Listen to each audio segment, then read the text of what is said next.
Today we're talking about a few reasons why you might have picked the wrong flood insurance agent or agency.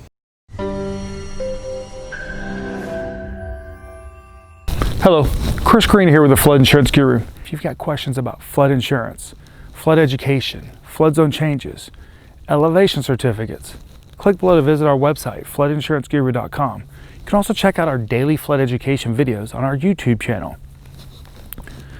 Remember, we have an educational background on flood mitigation, which means we can help you understand flood risks like this right here, your flood insurance, and mitigating your property long term to help you minimize flood losses and flood premiums.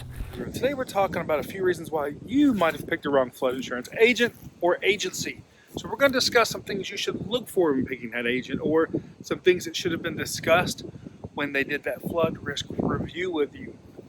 So the first thing, of course, is understanding the difference between the National Flood Insurance Program and private flood insurance. And these can be big differences when it comes to coverages and claims and things like this.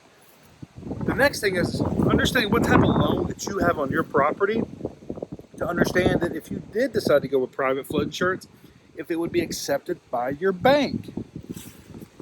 Number three might be if you're purchasing a property and they didn't discuss what a policy assumption is with you. Policy assumptions can be very significant in locking in coverages and pricing that may no longer be available. Fourth thing that you should have looked for when picking this flood insurance agent, or if you may have picked the wrong agent because of this, is the opportunity to change your flood zone by flood zone verification.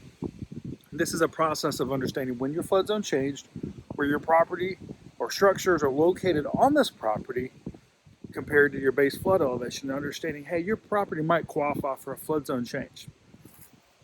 Number five might be long-term stability. Understanding that maybe saving $100 this year could cost you $1,000 next year. It's one of the things we always see people that nobody ever really has a discussion with them about, is what's called long-term rate stability. So these are 5 reasons why you might have picked the wrong flood insurance agent or agency. So if you've got questions about picking the right flood insurance coverage, click below to visit our website, floodinsuranceguru.com. Remember, we have an educational background in flood mitigation, which means we can help you understand your flood risk like this one right here, your flood insurance, and mitigating your property long term. Thank you.